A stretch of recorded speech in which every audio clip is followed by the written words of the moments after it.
Atomberg has created a fan revolution in India that you all should know of. Atomberg Technologies has joined hands with BCCI. Company caught the jury's attention for its potential to create massive energy savings. Raised $86 million in its Series C funding round. A startup that has disrupted India's 10,000 crore fans industry in just 10 freaking years. With more than 1,000 crores in revenue, Atomberg has become the Tesla of fans in India and has given your old school giants like Havells and Usha a run for their money. So what have they really cracked to become a premium brand in an unsexy space that is able to sell more than 30 lakh fans each year? In this video, we'll cover all the insights and all the business lessons that you can take away from the journey. But before we go ahead, just a disclaimer that none of our videos are paid collabs and we have not even monetized our channel, by the way. The idea of this channel is to only share the biggest and best business insights. I'm your host Abid, and now let's get back to the video. See, Atomberg is a very interesting brand because they've been able to create their fans the ultimate flex for many customers out there. But obviously this did not happen in a day and the journey has been a tough one too. So let's go back in time, all the way to 2012 when Manoj Meena and Shubham Das, the IITian buddies and the founders of the company, had only got the company name figured, but they were struggling for one more thing: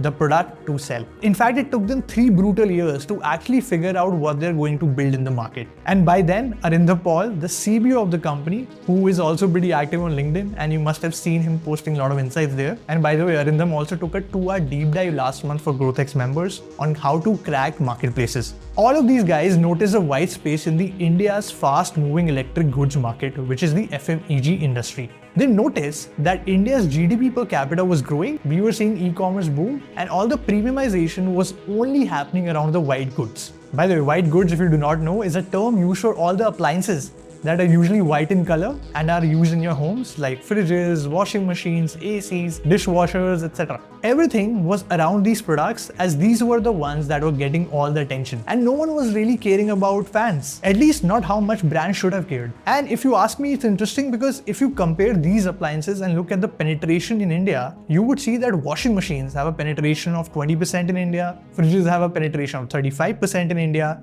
but fans have a massive penetration of 90%. So a category that had the highest household penetration was not seeing any innovation for decades. In fact, the entire market of fans was dominated 70% by players like Usha, Bajaj, Orient, Crompton, and Havells. These companies still roughly have this much market share at the moment and are still giants.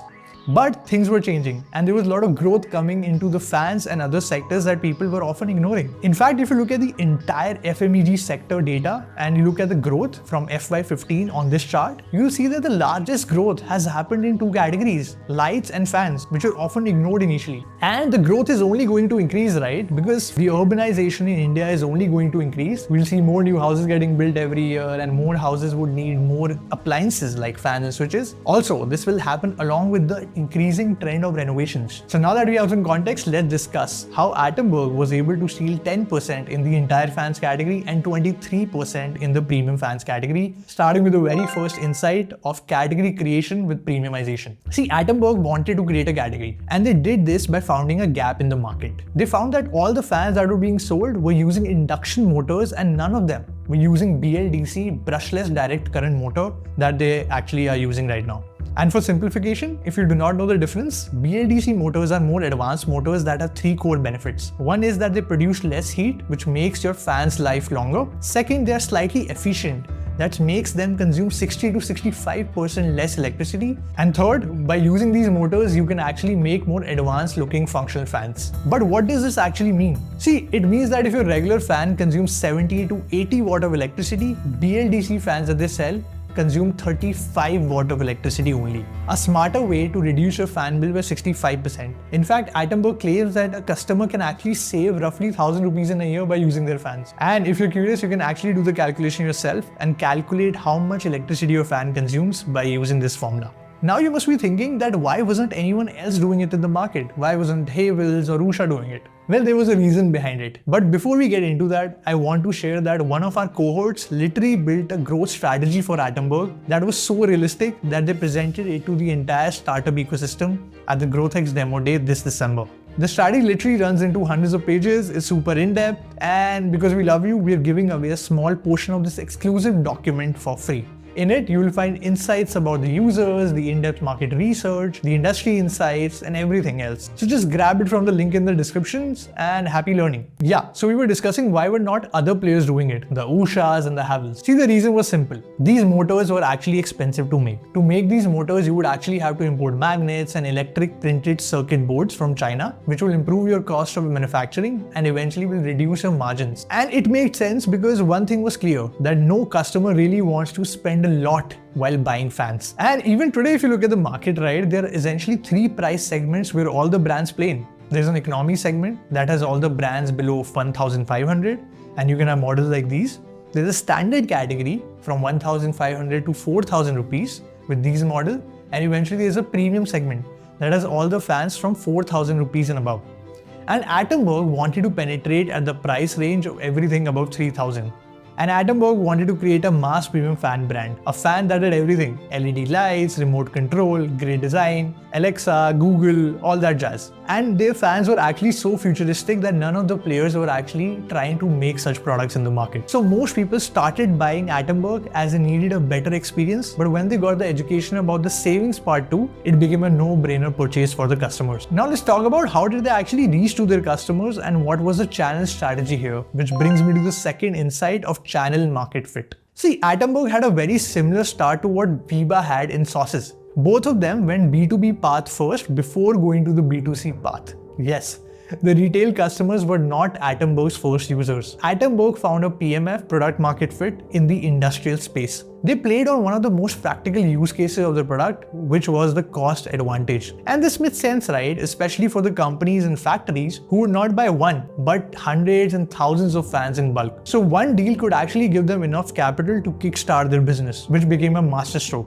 in the start. The first industries that founder went after was the ceramic industry. Why? Well, in traditional ceramic industries, there are a lot of steps, right? There's milling, there's batching, there's mixing, but there's a last important step of drying. And this drying step is done by ceiling fans that are used 24/7, and the only time these fans are closed is when factories are actually shut. So the BLDC cost saving advantage made Atomberg the obvious cost saving choice for the industry. Later, they even went to corporate and government clients like Tata Group, Infosys, and Indian Railways. The idea was simple: crack big deals by pitching the cost-saving proposition and get cash flows coming into the business. But they soon realized that these industries were not as big for them to become 1,000 or 10,000 crore empire that they always wanted to become. And that's how the B2C journey started. This journey started with the e-commerce channel first. And the reason was simple, right? No retailers were actually ready to give them the store space over other old brands like Usha and Havells. In fact, even today, online makes a big part of their sales, which is at 25% compared to other brands, which is at 10%. By the way, this online thing and the new B2B client thing happened in the same year in 2016, which shows how aggressively they were going after the market. In fact, this became an advantage at that time because hardly any brand was taking e-commerce as seriously as Atomberg. They got great reviews and eventually got the proof of work through which they were actually able to penetrate into more stores. And this happens a lot in the FMCG space too, right? Cracking store space in the retail setup becomes easier once your brand has a good online traction, which makes it easier for your sales team to onboard these retailers. And this big allocation to online channel makes sense because most of their ICPs, their ideal customers, are those people who are actually willing to buy fans online and are mature users. So one thing is clear, that online will always be a great channel for Atomberg, which can be their moat. Once they started expanding, their unit economics started improving as well as they produced more quantities at their factory in Navi Mumbai. So the framework that actually worked for Atomberg is pretty simple. Target the B2B to bring the initial cash flow and traction. Get to the B2C via the online-only route where most of our ICPs actually hang out and where competitors are not doing a great job. Nail the value delivery with a great product and service to get better reviews. Create a good word of mouth and then eventually enter B2C retail. But it is easier said than done, and company took its due time. And obviously, over the years, the company has done really smart marketing as well. They've got really good at ads, performance marketing, and even other sponsorships like KBC or cricket games. They have been able to create a brand name for Atomberg. But now you must be thinking, what is actually ahead for the brand? What can they do to become a 10,000 or 20,000 crore company? Well, this brings me to the next insight, the insight of narrow to wide approach. Look, all the big brands that are in this category have one thing in common. None of them became massive just by solving for one category. That's why even they are no longer thinking of themselves as a fan company, but a home appliance company that actually sells fans. The reason why they have entered two interesting categories. One is smart locks and second is a mixer grinder. Though roughly 99% of the revenue is still coming from the fans business, these are great categories and I'll tell you why. And just for example, look at Havells. The company makes more than 18,000 crores in revenue and has entered into so many categories over the decades, be it electric consumer and durable goods like fans, mixers, ACs, washing machines, cables, and even switches. So this just shows that if you really want to expand as an electrical appliance company, you need to enter more categories. And this is exactly what Atomberg is trying to do. They have so far launched mixers and smart locks, and this opens an interesting gateway for them to become a home appliance brand. And this smart lock category might be the most exciting category because India is now moving towards smart homes. We need everything that is smart. In fact, the penetration of smart devices is expected 2x from 14% now to 28% in 2028. But one thing is clear, we'll continue seeing Atomberg entering into those categories where they can actually continue to maintain that USP of being the most tech-better alternative at a mass premium price range. So these were the three key insights that helped Atomberg become a 1,000 crore making D2C giant in 10 freaking years. If you like this video, you definitely love the last video we did on Apple's iPhone manufacturing and what is Apple doing interestingly in India. Also, don't forget to check out the free growth resource on Atomberg from the link in the description. Happy learning and also a great new year ahead from the entire GrowthX community. I'll see you in the next one. Ciao.